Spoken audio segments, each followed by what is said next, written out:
Well, hello everyone. Tanya Kennedy with the Pampered Chef and Kennedy's Kitchen Creations.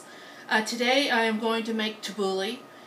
Right now it's just about the 4th of July time. We're all eating barbecue and really good rich foods, potato salad and coleslaw, but I want to make something that's just a little bit lighter and a recipe that when I make in volume will last my household for about a week. I have put the parsley in the lettuce spinner, and it has 2 baskets. Right now it's in the larger basket, and the reason I'm doing this is, one, I washed it and now I want to dry it before I work with it.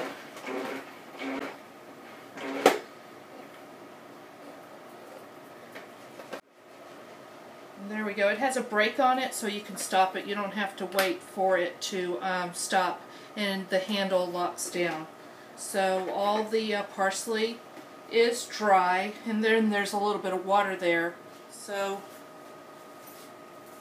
what I'm going to do is I want to mince this parsley very, very fine, because I don't know if I mentioned it or not, we're making tabouleh. I am going to use a self-sharpening knife from Pampered Chef. This is one of the first knives I ever bought, and it has a sharpening case, and there's a sharpener down here. And so every time you take the knife out, you can sharpen the blade if you need to. And plus, you keep this in the drawer in its protective case, you'll never nick the blade. So I'm just going to cut this up into about 2-inch length pieces, and then I'm going to use the manual food processor. The manual food processor is a nice little tool. It's great for making dips, salsas, and sauces. It has a non-skid bottom, so when I set it down and start working with it, it is not going to go all over the my work area. I'm going to move the flexible cutting mat. It has a 3-prong blade that pulls the food from the bottom. So I'm going to put about half of this, well, maybe all of it, in here. Remove some of these stems. For this recipe, you can use either curly parsley or Italian style parsley. It doesn't matter. There is a bit of a flavor difference, so whichever you prefer. And then you simply just put the lid on here. You center it over the sprocket. Set it on here. It's just like the salad spinner. You just pump it a few times. So I'm going to make a little noise for a few seconds.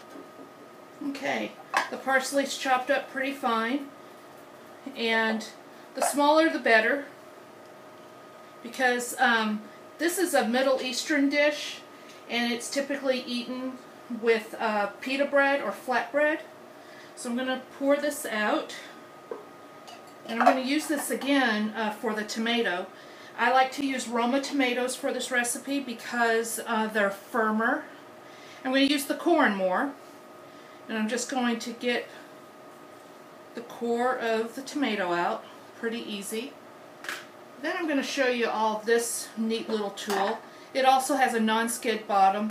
It is the veggie wedger. So if you want nice uniform pieces for serving, you can do that. Or if you want to make nice pieces to go into the manual food processor, just position it over and then bring the blades down, and there you go. Perfectly uniform, great for deli trays and things like that. So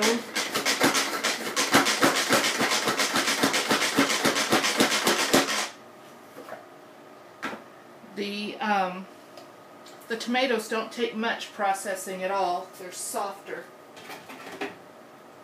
So I'm going to put this in my batter bowl with my parsley. Okay.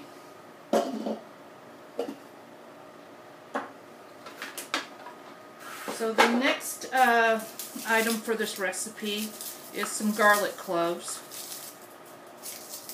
Now with the garlic press, you do not need to peel the garlic. You can press it right in its sleeve. And then you just pull out the skin right here. And it's pretty easy. The garlic press is really good if you're wanting to have all the flavor of the garlic in your recipe. And since this recipe is not cooked, I do want all the oils. It's the only way that I'm going to get all the oils into this dish, is to press the garlic.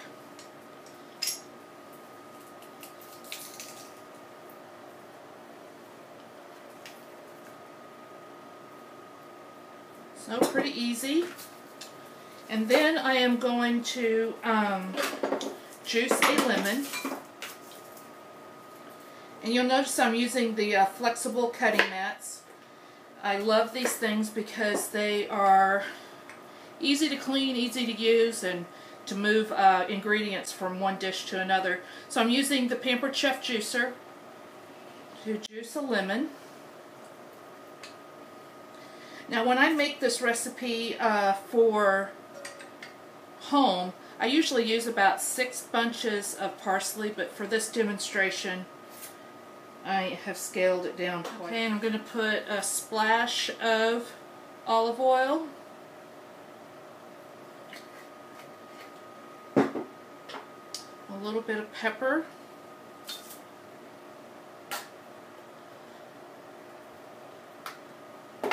And a little bit of kosher salt. Salt isn't, I did put the salt in to make it salty. I put the salt in because the salt will enhance the flavors of all the ingredients. It makes all the ingredients more intense. So here is my plate of guana. Guana is a gluten-free,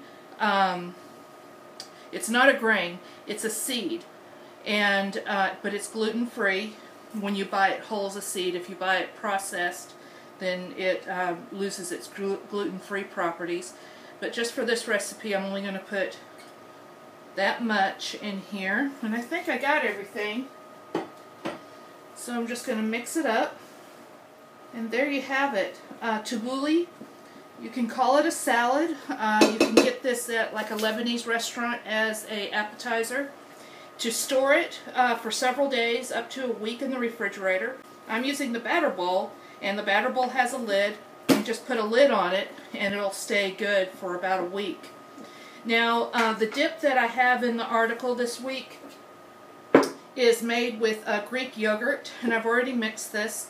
I used citrus basil rub or chef seasoning, and it really heightens the flavor of the Greek yogurt. And I put a little bit of kosher salt in here too. Once again, just to heighten the flavor, not really to make the recipe more salty. But this dip is really good if you let it sit for 2 or 3 hours before you serve it. Pita bread. Get a little bit of the yogurt in here. And some of the tabouleh. And eat. That is really good. So once again, Tanya Kennedy with the Pampered Chef. Excuse me, pamperedchef.biz/T Kennedy. And if you want to find me on Facebook, look for Kennedy's Kitchen Creations. 2 K's and a C. And I look forward to seeing you guys soon. Thank you. Bye-bye.